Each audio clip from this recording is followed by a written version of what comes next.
So while we have all been focusing on BioWare and Mass Effect, something flew under the radar this week that I gotta address. It also released during this same week. Another game.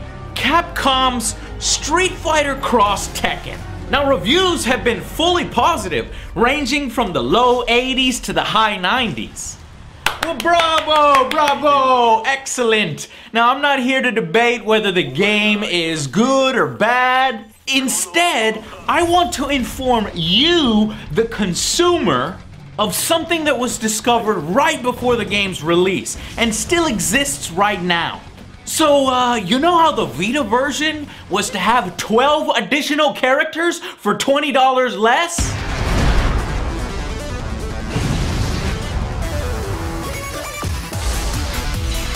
This is my Well, as if that isn't insult enough, guess what? They're all on the console versions again, and we're gonna be paying for them twice! Cody, Guy, Sakura, Blanca, Dudley, Alina, Christy, Lee, Alyssa, Lars, Jack X, Brian, Mega Man, and fucking Pac-Man! Now, some of these characters aren't complete, but there are some that are! According to the people who have hacked the game and have access to the characters right now. How can Capcom do this to their fans again? I don't understand. Were we not loud enough the first billion times? If the content is completed or on the disc, why charge us for it? We paid for the freaking disc! We deserve everything that is on the god disc! This is why publishers want to go digital, people, so they don't have to deal with this shit and lie and cover it up. I'm tired of this shit. Stop. First off, Joe, there is a huge, massive roster right out of the box. Second of all, you must understand, we are storing the DLC on the disc for convenience. Would you rather we make everyone download the files later so that people can play together? Impossible! You mean like Mortal Kombat? Yes, like Mortal Kombat.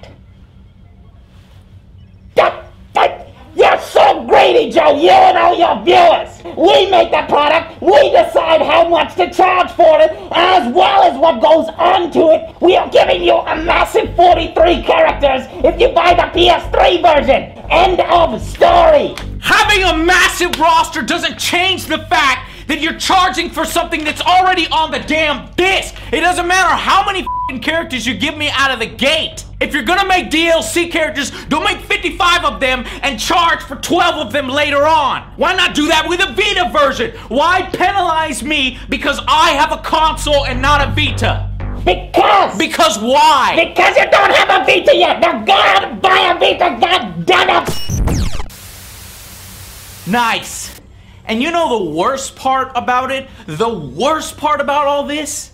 They know people hate this practice. They know their reputation. They've lost a ton of respect for their recent actions. Trust me, they know. I've talked with them on several occasions. They know what you think of this, yet they continue to do the same thing over and over because they could give a fuck what you think. They only care if you vote with your wallet.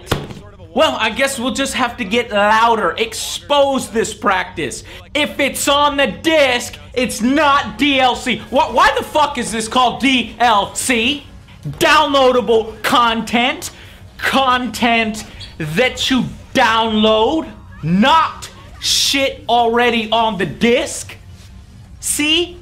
Why is it so difficult to understand that this is unacceptable? You want to do DLC? Fine. You want to charge for it? Fine. I got no problem. I love to support good games post-release, but not like this. And it gets better. According to the manual on both the Xbox 360 and the PS3 versions, the game's tag team mode allows you and a local friend to sign on the same console and fight against other people online. It says it in the manual for Xbox and PS3. But guess what? You can only do it in the PS3 version. And Capcom has no plans to patch this in the future for the 360. They say that the inclusion in the manual was a mistake. The reason for this difference is because of the architecture. This is the actual reason that they gave. The architecture differences between Xbox Live, gamer tags, and PSN IDs. I'm not sure of the technical details, but basically it amounts to Sony made it so you can mix and match online and offline, and Microsoft made it so you can't.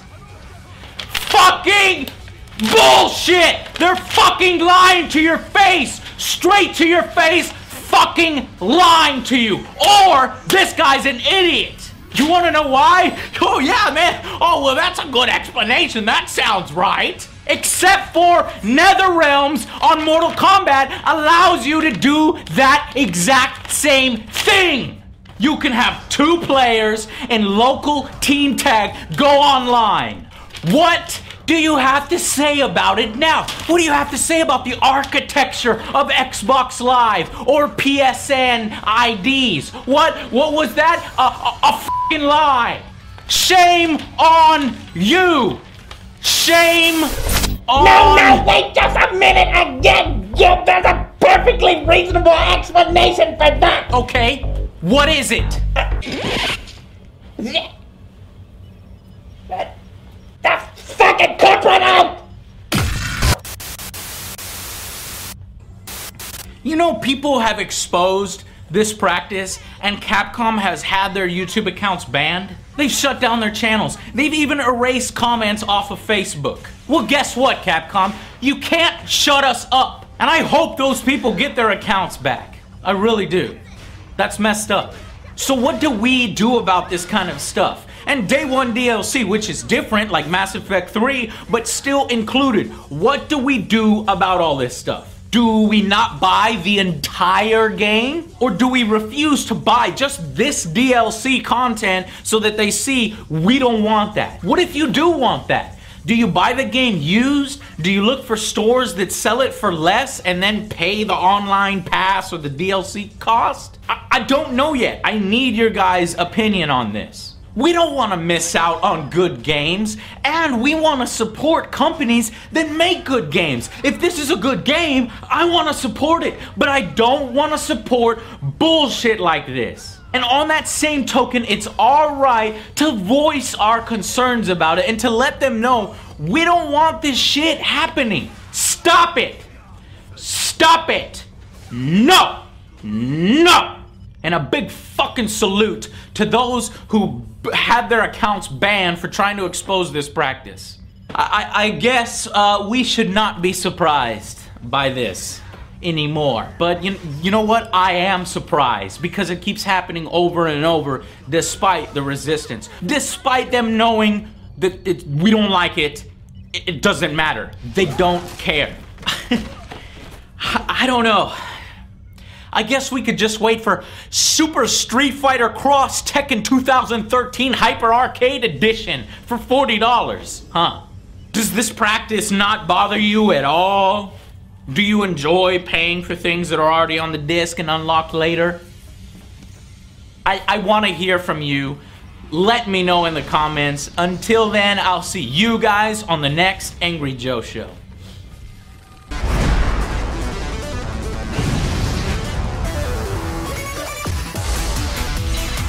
This is my